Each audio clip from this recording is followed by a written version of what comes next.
I was just saying that as Vietnamese Americans, it's not lost on us that we are here for your service 50 years ago.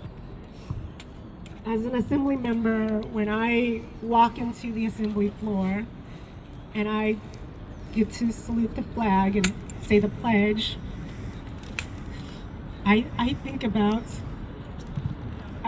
the vets that served during the Vietnam War, and that my family would not have had the courage to come here, and that I wouldn't be standing here, nor would my daughters, had it not been the sacrifices that you made, because you gave us the courage, you gave us hope,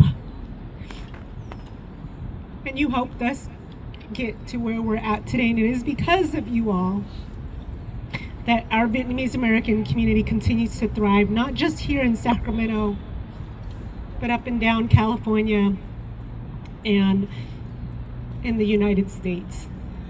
I'm honored that you're all here with us today, because the three of us wanted to do something to honor not just you all, but the fallen soldiers. And we wanted to make sure that you felt that we would never forget, and that we would carry this on to our children to ensure that the stories continue to live on and it doesn't just die here with us. My parents never shared with me how they got here. I know that they escaped, and I know that it wasn't pleasant.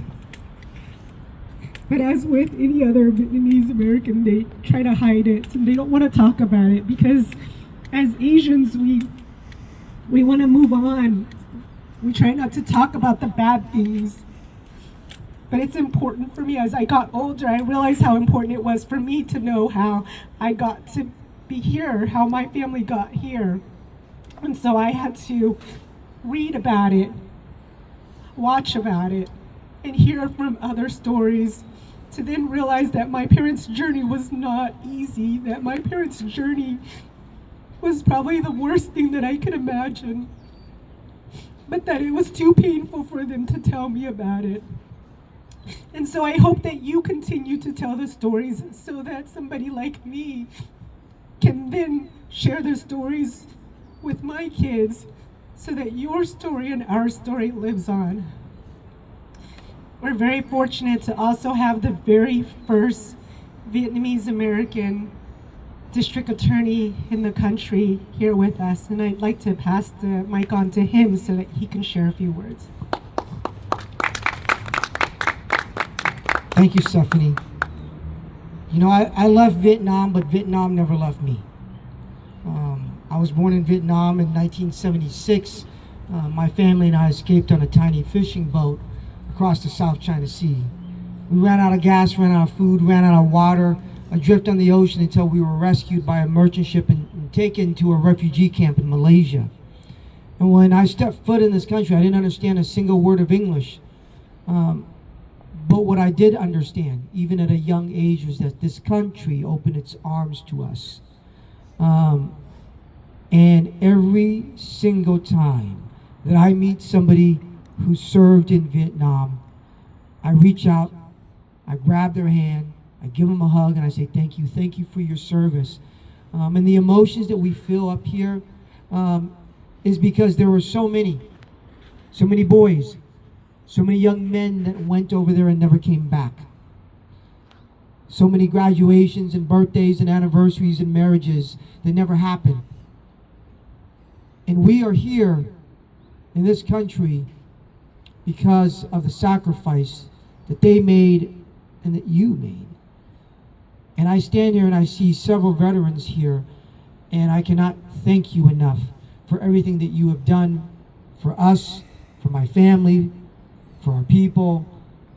And I stand here today reflecting back on this entire period, and I say it, you know, and I think you might feel that way too. You left Vietnam, but Vietnam never left you.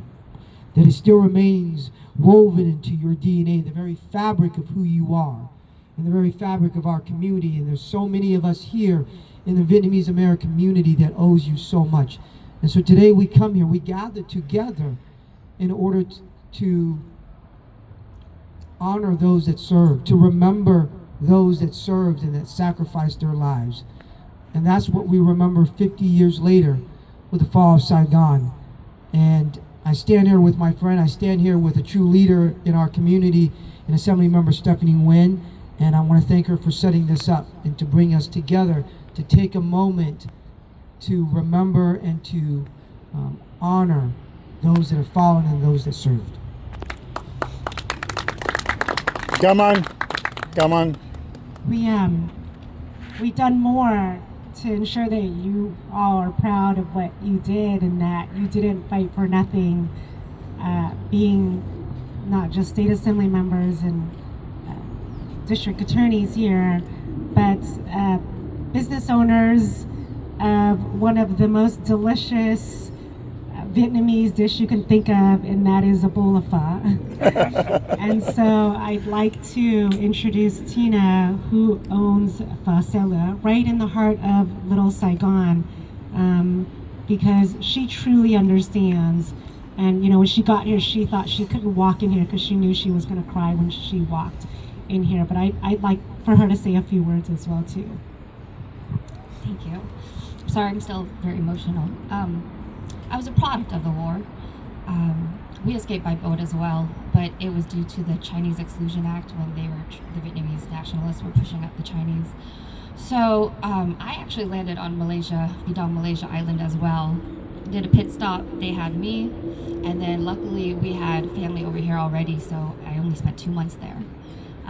But my family reminds me all the time, they are not afraid to share their story, because the adversity they went through, they want to pass on to me, and they did. And so that's why it's so close to my heart, these stories that I hear from how people escaped, and everyone's names that is on this memorial, all these young people and everyone who sacrificed for us to be here.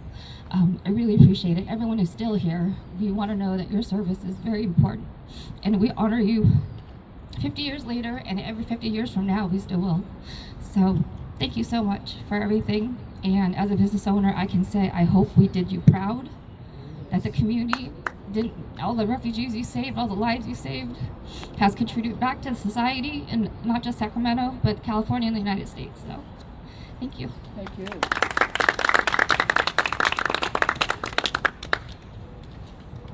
I'd like to invite my good friend Kermit. If you wanted to say a few words, you know, I met Kermit a few years ago, and he didn't know I was going to ask him. If you could just say a few words, Kermit, if you're willing, because I know that you are a man who feels very deeply, and you're doing some great stuff in Citrus Heights in regards to the memorial there.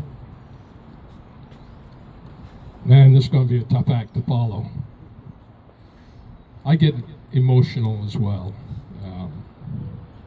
I've got a number of boys on the wall, 10 of them. You know, there's no stories to tell as far as war is concerned for me. The emotions and everything that goes with having served in Vietnam are pretty obvious, because I have to hang my head listening to these kids, and so that I don't cry. I believe the good things that come from being in that war is what we see here today. I adopted Tin Ho quite a while ago.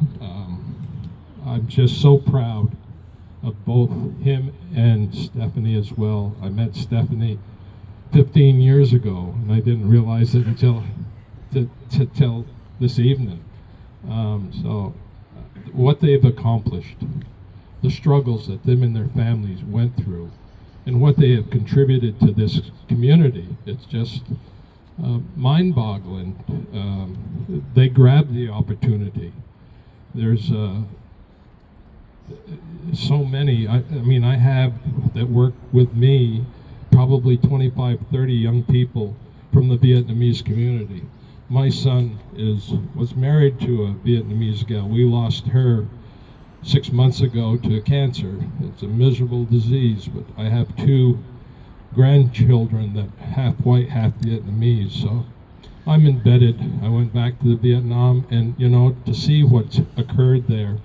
The bomb craters are gone, it's beautiful, the economy is good, but everything that Tin Ho and Stephanie have contributed to this community, I just can't tell you guys how proud I am of you, and to hear what you had to say.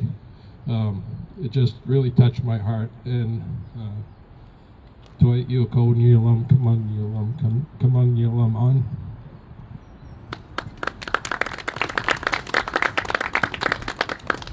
Would anybody else like to say a word?